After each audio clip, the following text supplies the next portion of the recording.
Hi, I'm Stevie W, and this is another In the Geek Room review, and I've just finished watching Hunters on Amazon Prime. Now, it was enjoyable, though.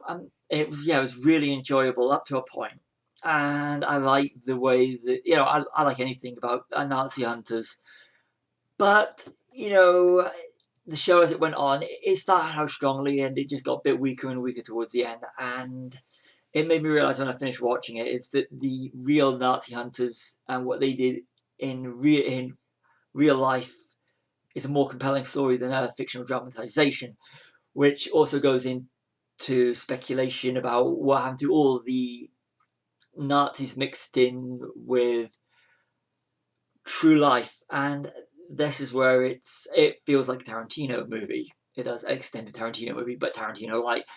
And there are some cutaways which are educational, but it also, when you mix it in with the fictionalized stuff, kind of downgrades it a bit. And there are strokes of genius within there, and it's all stuff that's actually based in reality. Is the fantastic stuff. It's the fictionalized stuff, which is the majority of it, which, in my opinion, lets it down. The with I hope I get the name right, Simon Wiesenthal, having him in there, a real life person, but fictionalized, even though it's only for barely one episode. To give some legitimacy to the fictionalized Nazi hunters.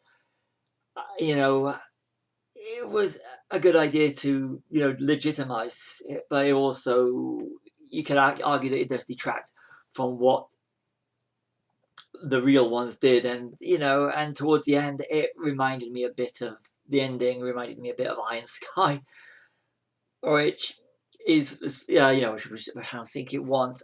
It was enjoyable, and there were some moments of brilliance. It's where they question people's opinions of why people don't like Jews, and that was the brilliance. But it was the fictionalization which lets it down. They could have made they could have made a superb production based upon true events rather than going down the fictional route. I mean, the performances are fantastic. They are. I mean, for me, Saul Rudnick and Josh Radnor, Carol Kane, and Al Pacino, they stood out for me. But like I said, so they could have made something better if they'd stuck to the facts. And there's a movie I saw on Netflix. Can't remember the name because I'm doing this in one take. Of Oscar Isaac and Nick Kroll about real life Nazi hunters, and that was more compelling than this. Like I said, it does have moments of brilliance, but ultimately it's let down, and I found the final episode to be a real letdown. It kind of lost steam halfway through it, and watch it. It's enjoyable as you can watch it, but it's nothing spectacular. It's really let down by an ending. I will check out season 2 if they managed to get a season 2, but Hunters was good, but it could have been better. So I'd give it 3 out of 5.